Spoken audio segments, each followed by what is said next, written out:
Hello friends, welcome back to my channel. तो ये जो वीडियो आज मैं बनाने वाला हूँ, ये जो अभी हमने पिछला वीडियो अपलोड किया था लास्ट वीक, जिसमें कि मैंने ये दिखाया था कि इथेरियम के कॉल ऑप्शंस को सेल करके हम कैसे अपने अकाउंट को ग्रो कर सकते हैं। और 10,000 रुपये से अकाउंट को हमने स्टार्ट किया है और वही अकाउंट आपके सामने ओपन है। अभी इसमें 20,000 जो है आपको दिख रहा है, बट इसमें 25,000 ऑलरेडी हम निकाल चुके हैं, विड्रॉ कर चुके हैं, तो 45,000 इसमें बचा हुआ है और मतलब टोटल 45,000 तक हम इसमें पहुंच चुके थे। इसमें मैक्स अभी जो हम गए थे वो 53,000 तक गए थे, बट वहाँ से थोड़ा सा ड्रॉ डाउन आया था। तो वो जो हमारी जर्नी चल रही है कि 10,000 के अकाउंट को हम क्या 1 लाख तक ग्रो कर सकते हैं सिर्फ ऑप्शन सेलिंग के थ्रू। तो वो जो मैंने वीडियो बनाई थी, तो वो वीडियो आप जा करके देख सकते हैं जिसने नहीं देखा हो। तो ये वाली वीडियो आप देख सकते हैं। इस वाली वीडियो में मैंने उस चीज़ के बारे में अच्छे से डिस्कस किया हुआ, तो ये उसका कंटिन्यूएशन पार्ट है, थोड़ा सा आगे का उसका। तो उसमें हमने नॉर्मल बात किया था कि ऑप्शन हम सेल करते हैं, मार्जिन क्या रखना है। इसमें हम थोड़ा सा बात करेंगे कि हमें स्ट्राइक प्राइस वगैरह कौन सा चूज करना है। तो हम आ जाते हैं ऑप्शन चेन पर। ठीक है, तो ये है ऑप्शन चेन इथेरियम का। अब अगर हम इथेरियम की बात करें, तो अभी जो इथेरियम है वो चल रहा है 22 2291, यानी कि 2291 जो है वो चल रहा है। और इसमें अभी हम 29 अप्रैल की एक्सपायरी, डेली एक्सपायरी होती है इसमें, वीकली मंथली सारी एक्सपायरीज होती है, बट जो हम ट्रेड करते हैं वो करते हैं डेली एक्सपायरी, क्योंकि डेली एक्सपायरी में जो है वो डीके बहुत फास्ट मिलता है हमें। तो अब अगर हम 2291 चल रहा है, अगर हम इसके हिसाब से देखें, तो हमारा जो एट दी मनी बनता है वो बनता है हमारा 2300। 2300 जो है हमारा वो बन जाता है एट दी मनी। तो अगर हम एट दी मनी को अगर हम मान लीजिए शॉर्ट करते हैं 100x के लेवरेज पे, तो इसमें भी मान लीजिए $10 का चल रहा है। अगर हम इसको शॉर्ट करते हैं, तो इसमें जो यहाँ पे मार्जिन दिख रहा है वो रिक्वायर्ड मार्जिन है $23, और इसका जो एस्टिमेटेड लिक्विडेशन है वो $21.5 है, यानी कि $10 हमें प्रीमियम रिसीव हो रहा है और 21 पे लिक्विडेट हो जाएगा। इसका मतलब 1:1 के आसपास का जो इसका ट्रेड जो है बन रहा है, कि अगर मिलेगा तो मैक्सिमम हमें $10 मिलेगा, जाएगा तो $21 जो है वो चला जाएगा। तो इसको लिक्विडेट होना बहुत आसान है दोस्तों, अगर हम एट द मनी को शॉर्ट करते हैं। क्यों? क्योंकि हम यहाँ पे हम इसको शॉर्ट कर रहे हैं, हमारा जो लेवल होगा वो 2300 जो है वो हमारा लेवल होगा। 2300 को शॉर्ट करने का मतलब क्या है कि यहाँ से इथेरियम अगर थोड़ा सा भी ऊपर जाता है, यानी कि 10 पॉइंट भी अगर ऊपर जाता है, यहाँ से 2290 चल रहा है, अगर यहाँ से 2300 चला जाए इथेरियम, या 2300 को क्रॉस करके 2305 या 2310 तक चला जाए, तो वो लेवल बहुत तेजी से हिट होगा और वहाँ पे जो हमारा जो पोजीशन है वो लिक्विडेट हो जाएगा। तो एटी मनी में हमें प्रीमियम थोड़ा ज़्यादा मिलता है, लेकिन रिस्क भी हमारे लिए थोड़ा सा जो है वो ज़्यादा हो जाता है। मान लीजिए कि अगर हमने इथेरियम को इथेरियम मान लीजिए जब यहाँ चल रहा था, तो यहाँ पे अगर हमने पुट सोल्ड किया होता, तो मार्केट एक ट्रेंड में निकल गया। तो एट द मनी का जो अगर हमने यहाँ पे पुट सोल्ड किया होता और अगर ट्रेंड में ऊपर निकल गया, तो यहाँ पे हमें अच्छा खासा एक प्रॉफिट हो जाता। लेकिन अगर हम मान लीजिए कि यहाँ पे अब हम कॉल शॉर्ट किए हैं, मार्केट अभी नीचे आया है, लेकिन अगर यहाँ से हल्का से भी ऊपर जाएगा, तो इतने में ही हमारा जो है वो पोजीशन लिक्विडेट हो जाएगा। तो मेरे कहने का मतलब ये है कि अगर हम एट द मनी अगर हम सेल करते हैं, कोई भी कॉल हो या पुट हो, तो हमारा लिक्विडेशन का जो चांसेस है वो ज़्यादा होता है। तो मैं करता क्या हूँ अक्सर कि 2300 चल रहा है, तो 2300 का कॉल ना शॉर्ट करके मैं 2300 के आगे का देखूंगा, तो 2320 दिख रहा है और 2340 दिख रहा है। इसमें जो प्रीमियम है भी बहुत कम बचा हुआ है, $1.70 यहाँ बचा हुआ है, यहाँ पे $4.5 बचा हुआ है। अब अगर हम मार्जिन के हिसाब से देखें कि इसमें भी उतना ही सेम मार्जिन लगेगा हमारा।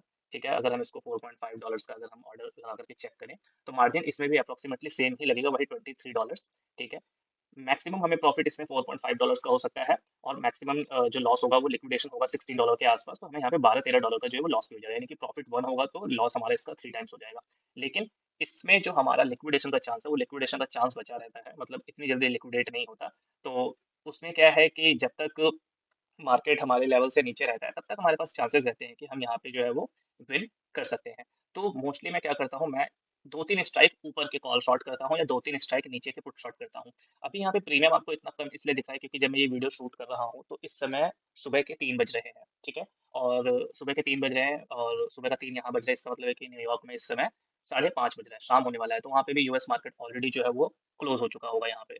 ठीक है, अगर हम यूएस मार्केट देखें, यूएस मार्केट ऑलरेडी यहाँ पे जो है वो डाउ जोन्स जो है वो क्लोज हो चुका है, तो मार्केट में वॉल्यूम बिल्कुल घट जाता है। वहाँ के लोग शाम हो गई है, छुट्टी पे चले जाते हैं, घर चले जाते हैं, सोने चले जाते हैं, तो वहाँ पे वॉल्यूम बिल्कुल घट जाता है, तो इसलिए हमारे यहाँ पे जो है वो प्रीमियम बिल्कुल लो मिल रहा है। तो अभी आप ये जो देख रहे हो आउट ऑफ द मनी में आपको $4 का प्रीमियम मिल रहा है। अगर यही चीज़ अगर आप इंडियन टाइम में शाम को 6:30 या 7 बजे देखोगे, तो आपको यही $10 या $15 के आसपास ट्रेड कर रहा होता है, और एट द मनी का जो कॉल पुट है वो $25-30 पे ट्रेड कर रहा होता है। तो आपके पास अच्छा मौका होता है कि 2-3 स्ट्राइक दूर अगर आप जाकर के सोल्ड करेंगे कॉल या पुट को, तो आपको अच्छा खासा प्रीमियम मिल जाता है और आपको एक अच्छा खासा बफर भी मिल जाता है, जिसमें कि आपका जो एसएल है वो हिट ना हो। ठीक है, आपको एक अच्छा खासा बफर मिल जाता है। मैं आपको आज का ऑर्डर बुक दिखाता हूँ जो मैंने आज एक ट्रेड किया था। ठीक है, आज की डेट में ये एक 2240 और 2260 का मैंने पुट सेल किया था। तो 2260 का पुट मेरे को मिला था $13 में, और कॉल जो 2240 का जो पुट है वो $6.5 में मिला था। इनको जब बुक करने की बारी आई, तो मैंने 2260 वाले को $5.5 पे बुक किया और उसको $2.5 पे, मतलब मिला जुला के $11-12 का जो मेरे को यहाँ पे डीके जो है वो मिल गया था, तो उसका प्रॉफिट हो गया, तो ट्रेड जो है मैं ऑलरेडी क्लोज कर चुका हूँ। ठीक है, तो सबसे मेन चीज यहाँ पर ये है कि अगर एट द मनी चल रहा है तो आप उससे 2-3 स्ट्राइक ऊपर जाकर के कॉल सोल्ड करें, या 2-3 स्ट्राइक नीचे की आप पुट सोल्ड करें। लेकिन उससे पहले भी सबसे ज्यादा इंपॉर्टेंट ये है कि आपको डायरेक्शन पता लगाना है कि डायरेक्शन क्या है आज मार्केट का। अगर आपको लगता है कि इथेरियम ऊपर जाने वाला है तो पुट शॉर्ट करेंगे, अगर आपको लगता है कि इथेरियम नीचे जाने वाला है तो आप कॉल शॉर्ट करेंगे। अब पिछली वीडियो में भी मैं ये चीज़ रिपीट कर चुका हूँ कि हम सीधा चाहे तो फ्यूचर्स को भी बाई कर सकते हैं। अगर हमें लगता है कि मार्केट ऊपर जा रही तो हम इथेरियम को बाई कर लेते हैं, या फिर हम इथेरियम को सेल कर लेते हैं। ठीक है, लेकिन उसमें एक लॉस ये है कि अगर मान लीजिए यहाँ पर यहाँ पर आपको लगा था कि इथेरियम नीचे जाएगा, और अगर आपने इथेरियम को बेचा और वहां से सच में इथेरियम बहुत तेजी से नीचे आया, तो आपको बहुत अच्छा खासा प्रॉफिट मिल गया। ठीक है, ये एक बढ़िया सिनेरियो है कि आपने एक ट्रेंड कैच किया, आपको लगा था इथेरियम नीचे जाएगा और इथेरियम जो है वो नीचे गया और आपको प्रॉफिट मिल गया। ठीक है, लेकिन एक सिनेरियो हम यहाँ पर देखते हैं कि यहाँ पे एक बड़ी सी विक बनाई, आपको लगा कि इथेरियम यहाँ से नीचे जाएगा, बट इथेरियम नीचे ना जा करके यहीं पे साइडवेज हो गया काफी लंबे समय के लिए। ठीक है, मतलब ऑलमोस्ट यहाँ पे इसने 2 दिन स्पेंड कर दिया एक सेम रेंज में। तो इस रेंज में क्या है कि आपके एसएल बहुत बार हिट होता है, आपको लगता है नीचे जाएगा, आप नीचे की पोजीशन बनाते हो, ऊपर जाएगा ऊपर की पोजीशन बनाते हो, बट टेक्निकली होता है कुछ नहीं है, इसी जोन में रह करके मार्केट जो है वो खत्म हो जाता है। और यही चीज सबसे ज्यादा आपको देखने को मिलती है अगर हम इसको डेली कैंडल में अगर हम इसको कन्वर्ट करें। तो अगर आप देखोगे तो कोई भी ट्रेंड जो है इथेरियम में पिछले काफी दिनों से अगर हम देखें तो नहीं मिल रहा है। अगर हम यहाँ पर देखें तो 14 अप्रैल से, अगर हम 14 अप्रैल से देखें तो कोई भी खास मूवमेंट नहीं आ रहा है, नीचे 2250 और ऊपर 2400, यानी कि तकरीबन ये 150 पॉइंट का जो रेंज है, इस 150 पॉइंट की रेंज में मार्केट जो है वो फंसा हुआ है, ना ऊपर जा रहा है ना नीचे जा रहा है। ठीक है, ऐसे सिचुएशन में होता क्या है, सेम आपको वही चीज देखने को यहाँ पे भी मिल सकता है कि मार्केट जो है वो एक रेंज में फंसा हुआ है, यहाँ भी एक रेंज में फंसा हुआ है। तो ऐसे सिचुएशन में क्या है कि जब आपको ट्रेंड नहीं मिलता, तो ऐसे सिचुएशन में अपने ट्रेड को एग्जीक्यूट करने का सबसे बेस्ट तरीका होता है कि आप ऑप्शंस के थ्रू करें। तो अब अगर यहाँ पे डेली कैंडल के हिसाब से आपको लगता है कि यहाँ से मार्केट जो है वो नीचे जाने वाला है, तो आप यहाँ पे कॉल शॉर्ट कर दो 2-3 स्ट्राइक ऊपर जाके। अगर ये नीचे गया तो आपको प्रॉफिट मिलेगा, लेकिन अगर ये साइड वेज में ही रह जाता है और इस लेवल को ऊपर क्रॉस नहीं करता है, तो भी आपको थीटा डीके मिल जाता है। और अगर वो धीरे धीरे ऊपर भी अगर जा रहा है, लेकिन आपकी स्ट्राइक दूर की थी, तो टाइम की वजह से आपको जो है वो डीके मिल जाएगा, जो कि मैं आपको यहाँ दिखा रहा हूँ कि एटी मनी का देखिए, तो कॉल आपको यहाँ पे $9.5 मिल रहा है, और पुट अगर देखेंगे तो 88 चल रहा है, तो पुट भी अगर यहाँ देखोगे तो $10.5 का मिल रहा है।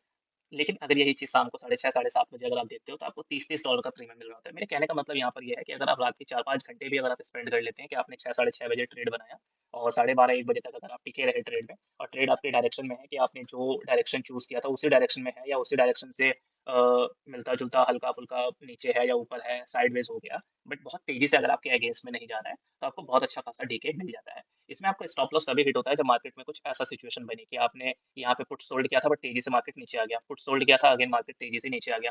तो ऐसे सिचुएशन में आपका जो है वो स्टॉप लॉस हिट होता है। तो स्टॉप लॉस हिट क्या मतलब, बेसिकली आपका जो वो वाला पोजीशन है वो लिक्विडेट हो जाता है। तो उसमें जाता कितना है, जितना आपका लिक्विडेशन का प्राइस दिखता है। तो $10 अगर आपको आना था तो $12-13 जो है आपका चला जाता है। बट यहाँ पे विन रेट की बात आती है कि अगर आपका विन रेट अच्छा है तो आपको वो चीज़ें बचाती हैं। अगर हम यहाँ पे अपनी विन रेट को चेक करें, लास्ट 93 डेज का इसमें मैक्सिमम डेटा आता है एक बार में। ठीक है, तो अगर हम इसमें अपना विन रेट चेक करें तो लास्ट 93 डेज में 10,000 के अकाउंट से शुरू किया था। चलिए इसको हम आईएनआर में कन्वर्ट कर लेते हैं। ठीक है, तो 10,000 के अकाउंट को हमने शुरू किया था, तो 10,000 से देखें तो 45,000 यहाँ पे हमारा बना है। विन रेट कितना है, 70%। एवरेज विन कितना है, जब भी ट्रेड विन करता हूँ मैं 560 का एवरेज बनता है, और एवरेज लॉस बनता है 863, यानी कि थोड़ा सा ज्यादा है, बट विन रेट 70% होने की वजह से जो ओवरऑल मैं अच्छा परफॉर्म कर जाता हूँ। ट्रेड्स भी देखोगे तो 327 ट्रेड्स हैं, यानी कि ट्रेड्स भी छोटे मोटे नहीं, बहुत सारे ट्रेड्स हैं। ढेर सारे ट्रेड करने के बावजूद अगर यहाँ पे 70% की एक्यूरेसी आ रही है, विच मीन दैट कि ये अच्छा स्ट्रैटेजी, अच्छा परफॉर्म करता है। यहाँ पे अगर आप कर्व देखोगे तो 2-3 वीक्स ऐसे गए हैं जिसमें कि लॉसेज हुए हैं, अदरवाइज सब में थीटा डिके की वजह से प्रॉफिट हुआ है। फिर उसके बाद अगर हम देखें तो फीस पेड जो है वो 12,500 है। तो 45,000 के प्रॉफिट में 12,500 का ब्रोकरेज, यानी कि 33,000 का नेट प्रॉफिट है, 33-35,000 के आसपास। तो वो भी फिर भी अच्छा है कि 4 महीने में अगर 10,000 रुपये लगा के नेट प्रॉफिट अगर आप 35,500 या 35,000 के आसपास बना पा रहे हैं, तो इसका मतलब 3.5 गुना आपका अकाउंट आप कर चुके हैं, तो 3 महीनों में। तो ये एक अच्छी चीज़ है, लेकिन बस ये चीज़ है कि आपको इस चीज़ को थोड़ा सा ध्यान से करना पड़ेगा कि आप सबसे पहला रूल ये है कि आप 1 आवर की कैंडल में आ जाओ। मैं जब भी ट्रेड करता हूँ 1 आवर की कैंडल में ही ट्रेड करता हूँ ऑप्शंस को। मोटा मोटी जो मेरा व्यू होता है वो ये होता है कि 1 घंटे की 4-5 कैंडल भी अगर मैंने टिका ली तो मैं जीत जाऊंगा, यानी कि उस दिन के लिए मेरे को प्रॉफिट बन जाएगा। और अगर ऐसा स्टॉप लॉस हिट होना हो तो 1 घंटे के कैंडल के बेसिस पे ही होगा। तो आज जो मैंने पुट सोल्ड किया था जब शाम के वक्त, तो मार्केट करीबन यहाँ पर था। ठीक है, यहाँ पर 2280 के आसपास। तो मैंने यहाँ पे आज का जो लो था 1 घंटे के कैंडल में, वो था 2260 का। तो मैंने 2260 का यहाँ पर मैंने पुट बेच दिया था। ठीक है, उसके बाद अच्छा प्रीमियम था तो फिर मैंने एक स्ट्राइक और नीचे जा करके मैंने 2240 का भी यहाँ पे जो है वो मैंने पुट बेच दिया था। उसके बाद हुआ क्या कि 1 घंटे की कैंडल में अगर आप देखोगे तो 4 कैंडल ऊपर गई और मेरे को अच्छा खासा जो है प्रॉफिट मिल गया, मैंने बुक कर लिया। उसके बाद 2 कैंडल जो है वो नीचे आ गई हैं। लेकिन अगर यही चीज़ दोस्तों अगर मैं इसको 15 मिनट में कन्वर्ट कर दूँ, ठीक है? तो 15 मिनट में क्या होता है कि मुझे इतने सारे इन एंड आउट देखने को मिलते हैं। देखो, जब मैंने पोजीशन बनाई थी तो तकरीबन यहाँ बनाई थी मैंने, फर्स्ट अपना जो पोजीशन बनाया था, वो पोजीशन मैंने यहाँ बनाया था, ठीक है? इस कैंडल में, जब ये वोलेटाइल आपको दिख रही है, जो वोलेटाइलिटी कैंडल दिख रही है इसमें मैंने बनाया था अपना। तो यहाँ से जब आप देखोगे तो ये सबसे पहले नीचे आया था। नीचे आने के बाद ये एट द मनी के आसपास आ गया था। अब अगर मैं 5 मिनट की कैंडल या 15 मिनट की कैंडल देखता तो शायद मैं यहाँ पे अपना एसएल दे चुका होता, ठीक है? बट उसके बाद फिर अगर आप देखोगे तो मार्केट जो है वो ऊपर गया। तो मेरे कहने का मतलब ये है कि जब हम स्मॉलर टाइम फ्रेम में अपने चार्ट्स को देखना शुरू करते हैं, ठीक है? अगर हम स्मॉलर टाइम फ्रेम में चार्ट्स को देखना शुरू करते हैं तो बहुत ज़्यादा हमें बार ऐसे फ्लक्चुएशन देख के ऐसा लगता है कि अब यहाँ से मार्केट जो है वो अपनी दिशा चेंज कर रहा है और हम अपनी पोजीशन उस हिसाब से चेंज कर लेते हैं। बट मुझे लगता है कि अगर हम लार्जर टाइम फ्रेम को फॉलो करें तो वो हमारे लिए ज़्यादा अच्छा होगा। अब अगर हम 5 मिनट में देखें तो 5 मिनट में भी देखो कितना ज़्यादा मूव आ रहा है मार्केट में, कि ऐसा लग रहा है कि ऊपर नीचे बस ये स्टॉप लॉस लेके चला जाएगा। तो इन कन्फ्यूजन से बचने के लिए मैं क्या करता हूँ कि भाई सीधा 1 घंटे का कैंडल फॉलो करता हूँ और उसकी क्लोजिंग के हिसाब से मैं अपना ट्रेड जो है वो प्लान करता हूँ। तो यही वाला कैंडल था जिसमें इतना बड़ा नीचे विक बनाया था, बट लास्ट में हैमर की तरह जाकर के ऊपर इसने क्लोज दिया और टेक्निकली बाद में जाकर के मुझे जो है वो प्रॉफिट हो गया। बट अगर 15 मिनट का होता तो शायद मैं बहुत ज़्यादा बार अपने ट्रेड को चेंज करता। तो इसलिए मैं सिर्फ डायरेक्शन वगैरह देखने के लिए टाइम की मतलब क्या चल रहा है, एंट्री लेने से पहले मैं एक बार बस देख लेता हूँ कि मार्केट का डायरेक्शन क्या है। तो मैं 15 मिनट हो गया या डेली हो गया या आवरली हो गया, मैं ये चीज़ें देखता हूँ। लेकिन एक बार जब मैंने ट्रेड में एंट्री ले ली तो मैं अपना जो चार्ट है वो 1 घंटे का कन्वर्ट कर लेता हूँ कि भाई 1 घंटे का कैंडल फॉलो करना है। अगर 4-5 कैंडल बन गई विच मीन्स दैट कि 4-5 घंटे अगर मैंने निकाल लिया और अगर स्टॉप लॉस हिट नहीं हुआ है तो 100% एक स्टॉप लॉस हिट नहीं हुआ है तो मतलब थीटा डीके की वजह से मेरे को प्रॉफिट ही मिलेगा। और वही होता है मेरे साथ, ठीक है? तो पहला जो वीडियो था उस वीडियो का ये कंटिन्यूएशन वीडियो है। उस वीडियो में बहुत लोगों के डाउट्स थे तो आई होप कि वो डाउट यहाँ पे क्लियर हो गया होगा। तो इस वीडियो में मैंने जो डिस्कस किया है वो ये डिस्कस किया है कि स्ट्राइक सिलेक्शन बहुत इंपॉर्टेंट है। तो अगर आप बहुत ज़्यादा श्योर हैं कि मार्केट बस यहीं से ऊपर उठ जाएगा या यहीं से नीचे गिर जाएगा तो एट द मनी का कॉल पुट शॉर्ट कर सकते हो। लेकिन अगर आपको लगता है कि नहीं यार थोड़ा सा डाउट है, लिक्विडेशन का चांसेस है, आधे परसेंट भी नीचे का मूव मेरा पोजीशन जो है लिक्विडेट हो जाएगा, तो आप 2 से 3 स्ट्राइक पीछे जाओ। यानी कि जो एट द मनी चल रहा है। स्टार्टिंग में प्रैक्टिस करने के लिए सबसे अच्छी चीज़ यही है कि अगर मान लीजिए इथेरियम चल रहा है 2300, तो 2300 का कॉल ना बेचें या 2300 का पुट ना बेचें। आप उससे 20-40 पॉइंट ऊपर जाएँगे, हर 20 पॉइंट पे एक स्ट्राइक बनता है। तो 2320, 2340, 2360। मैंने तो जब स्टार्ट किया था 10,000 के अकाउंट 10,000 की वैल्यू से, तो फिर मैंने उसमें क्या किया था कि मैं 4-4 स्ट्राइक ऊपर जाता था या 4-4 स्ट्राइक नीचे, यानी कि ₹80 या ₹100 ऊपर का बेचता था या ₹80 या $100 नीचे का बेचता था कि अगर 2300 चल रहा है तो 2200 20 या 2240 का पुट या 2380 या 24 का कॉल शॉर्ट करता था मैं। तो थोड़ा दूर का रेंज देखता था। तो डीके मिलना शुरू हुआ, जब प्रॉफिट कलेक्ट हुए तब मैं थोड़ा-थोड़ा 5 स्ट्राइक को 4 स्ट्राइक, 4 स्ट्राइक को 3 स्ट्राइक पे लेके आया। और अब कभी-कभी क्या होता है कि मैं 1 स्ट्राइक मनी बेच देता हूँ, बाकी के 2-3 लॉट्स जो होते हैं वो 2-3 स्ट्राइक नीचे भेज देता हूँ। तो एक लेयर बना लेता हूँ कि पहला एट द मनी, दूसरा एक स्ट्राइक नीचे, फिर तीसरा लॉट एक और स्ट्राइक नीचे, फिर चौथा लॉट एक और स्ट्राइक नीचे, ऐसे। तो अगर स्टॉप लॉस हिट होगा तो इनमें से एक आधे का होगा, लेकिन बाकियों के जो है वो टारगेट हिट हो जाएँगे। तो ये होता है। लेकिन जब कैपिटल ग्रो हो जाता है उसके बाद 10,000 में आप मल्टीपल लेग्स ना बनाएँ, 10,000 में मैक्स टू मैक्स 2 लॉट बनाएँ। या अगर आपने एक लॉट में एंट्री ली, ऊपर गया, प्रॉफिट चल रहा है, तो फिर दूसरा लॉट आप उसके नीचे ऐड ऐड कर लो या सेम उसी में ही क्वांटिटी बढ़ा लो आप। तो 2-3 स्ट्राइक अगर आप दूर रखोगे तो आपका लिक्विडेशन नहीं होगा। लेकिन 100 एक्स पे ही ट्रेड करें, क्योंकि 100 एक्स पे ट्रेड करने का फ़ायदा ये है कि अगर आपका स्टॉप लॉस हिट होगा तो छोटा ही मतलब अगर पोजीशन लिक्विडेट हुआ तो छोटा ही अमाउंट जाएगा। लेकिन अगर आप 50 एक्स पे करोगे तो पोजीशन आपकी लिक्विडेट होगी ही जल्दी। अगर आपका हल्का सा भी स्क्रीन से ध्यान हटा और मार्केट में अगर मान लीजिए इस तरीके का कोई मूव आया कि 50 पॉइंट नीचे गिर गया, तो आपके वो पूरे के पूरे जो $23 लग रहे हैं 100 एक्स की लेवरेज पे, अगर आप 50 एक्स के लेवरेज पे ट्रेड करोगे, मैं आपको दिखा देता हूँ, तो आपका जो रिक्वायरमेंट है वो सीधा सीधा कैपिटल का डबल हो जाता है। यानी कि $23 की बजाय पे $46 लगेंगे, ये देखो। ठीक है, मिलना सेम वही है, $9.5 मिलेगा, लेकिन जाएगा कितना, जाएगा $43 चला जाएगा, यानी कि डबल कैपिटल जा रहा है अगर आप गलत साबित हो गए।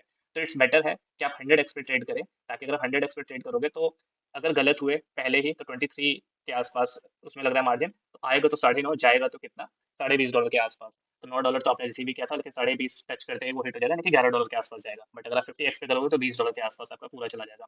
ठीक है, अकाउंट को आप आइसोलेटेड मोड पे रखें, ताकि अगर आपने 2-3 ट्रेड बनाए हैं तो जो ट्रेड गलत हो बस उस ट्रेड का पैसा जाए, बाकी ट्रेड आपका चलता रहे। और अगर दूसरा कोई भी मोड इसमें रखोगे तो यानी कि आपके अकाउंट से भी पैसा जा सकता है। तो अगर आप गलत हो तो सिर्फ ट्रेड गलत होना चाहिए, ठीक है? पूरा अकाउंट गलत नहीं होना चाहिए आपका। तो आई होप कि ये चीज़ें आपको समझ में आई होंगी। वीडियो अच्छी लगे तो इसको लाइक करें दोस्तों, कोई भी डाउट हो आप कमेंट में पूछ सकते हैं। और मैंने नोटिस किया है कि यहाँ पे बहुत सारे लोग जो हैं, मतलब मुझे पता है बहुत ज़्यादा व्यूज़ नहीं आते, 100-150 के आसपास ही रह जाता है, बट स्टिल ये अकाउंट जो है वो ग्रोइंग मोड में है अभी। तो जितने भी लोग देखते हैं उसमें से आधे लोग ही लाइक और सब्सक्राइब करते हैं, तो यार चैनल को थोड़ा सा आप बूस्ट करने के लिए वीडियोस जो देखते हो उसको लाइक करो, अच्छा लगे तो अपने ट्रेडर फ्रेंड्स के साथ शेयर जरूर करो, और कमेंट करके आप अपने डाउट्स तो खैर पूछते ही हो, और अगर आपको अच्छी लगती है तो वीडियो के बाद आप चैनल को भी सब्सक्राइब करो, सो दैट कि आने वाली जितनी भी वीडियोस हैं उसकी नोटिफिकेशन आपको ऑटोमेटिक मिल जाए। तो चैनल को सब्सक्राइब करके उसका बेल आइकन भी जो है वो प्रेस कर सकते हो, और मैं कोशिश करूंगा कि मैं थोड़ा सा कंटिन्यू करूँ इस चीज़ को, और आप लोगों के लिए जो है लर्निंग वीडियोस में लाता रहूँ। तो ये जो जर्नी है कि 10,000 के अकाउंट पे 1 लाख रुपए का प्रॉफिट करना है, तो 4 महीने हो गए हैं, 10,000 को मैक्स 53,000 तक ले जा पाए थे, बट अभी देखा जाए तो थोड़ा सा ड्रॉडाउन आया था क्योंकि लॉट साइज बढ़ाया था तो उसमें लॉसेज हुए थे। तो उसके बाद भी अगर देखें तो अभी 19,500 चल रहा है, 25,000 का मैं विड्रॉ इसमें कर चुका हूँ, तो मतलब 45,500 के मतलब 45,000 के आसपास टोटल अकाउंट जो है वो ग्रो कर चुका है 10,000 रुपये लगा करके। तो 10,000 लगा के अगर 45,000 तक पहुंच चुका है, वो भी ब्रोकरेज काटने के बाद की बात करूँ दोस्तों, ब्रोकरेज को तो मैंने जोड़ा ही नहीं है, तो ब्रोकरेज हटा के अगर 45 तक पहुंचा है, विच मीन दैट कि 4.5 गुना हो गया है, तो बहुत ही अच्छा रिटर्न है। नॉर्मल रिटर्न है, मतलब नॉर्मल से देखा जाए तो नॉर्मल से तो काफी अच्छा रिटर्न है। और इस चीज को जब एक बार को ये 1 लाख क्रॉस कर जाएगा, तो उसके बाद हम वहां से नेक्स्ट टारगेट रखेंगे, मतलब मैं खुद के लिए एक चैलेंज रखूंगा कि हाँ भाई 10,000 को अगर 1 लाख किया तो 1 लाख को हम 10 लाख भी करने की कोशिश करेंगे, एंड इस चीज़ को हम क्रैक करते हैं कि हाँ भाई ऑप्शन सेलिंग से भी कुछ किया जा सकता है, क्योंकि अदर यूट्यूबर्स को मैंने देखा हर कोई जो है वो कवर कर रहा है गोल्ड की स्ट्रैटेजी, ठीक है, और या फिर वो डायरेक्टली सिर्फ फ्यूचर्स को ही जो है वो ट्रेड करते हैं, ठीक है, कि सीधा इथेरियम के फ्यूचर्स को बाय सेल, या बिटकॉइन को, या सिर्फ गोल्ड को। तो उसके लिए आपको हर बार सही होना पड़ता है, अगर नहीं सही होते तो आपका स्टॉप लॉस जो है वो हिट होता है। बट मुझे लगता है कि ऑप्शन सेलिंग के थ्रू अगर हम जाना चाहें तो इसमें प्रीमियम इतना अच्छा मिलता है कि अगर आप सही नहीं भी हुए तो भी आपको प्रॉफिट मिल जाता है समटाइम्स, क्योंकि थीटा डीके का जो फैक्टर है, और थोड़ा सा स्लो पेशेंस वाला गेम है। अदरवाइज स्कैल्पिंग में बहुत ज़्यादा बार आप स्कैल्प कर लेते हो तो आपका ट्रेडिंग फीस भी जो है वो बहुत ज़्यादा हो जाता है, कि ट्रेडिंग फीस तो लग गई बहुत ज़्यादा, बट आपका जो है वो एट द एंड अकाउंट जो है वो आपका नेगेटिव में रहता है because of the broking charges. But अगर हम ऑप्शन सेलिंग करते हैं तो ऑप्शन सेलिंग में क्या होता है कि ट्रेड बना करके बैठ जाओ सुकून से, और वेट करो उसको डीके होने का, मतलब इससे अच्छा सुकून का काम मुझे और नहीं लगता। लेकिन जो हम बार बार उसमें ट्रेड ढूंढने की कोशिश करते हैं, यार अब मिल जाए एंट्री, अब मिल जाए फ्यूचर्स को बाई या सेल करने के लिए, तो थोड़ा सा हेडेक हो जाता है। तो अगर आप उस टाइप के ट्रेडर हैं जिसको कि बहुत ज्यादा एडवेंचर और थ्रिल पसंद है कि नहीं भाई बार बार मैं एंट्री एग्जिट करूंगा, मुझे स्कैल्पिंग, तो डेफिनेटली आपको मेरा वाला स्टाइल पसंद नहीं आएगा।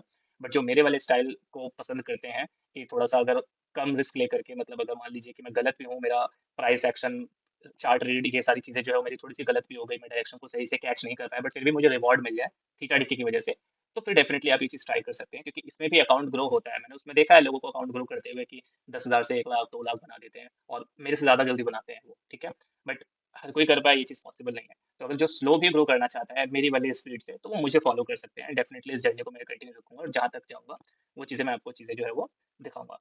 तो चलिए मिलते हैं अगले वीडियो में। इस वीडियो में कोई भी चीज़ की अगर आपको लगता है कि कमी रह गई थी तो आप मेरे से दोबारा पूछ सकते हैं कमेंट्स में। बाकी इंस्टाग्राम पे आप मुझे फॉलो कर सकते हो, वहाँ पे डायरेक्ट डीएम्स कर सकते हो, वहाँ पे भी मैं आपको जवाब दे सकता हूँ।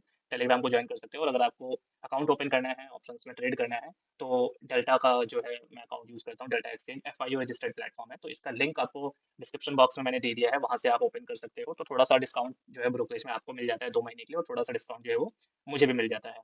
तो ये है, बाकी मिलते हैं अपनी अगली वीडियो में। Till then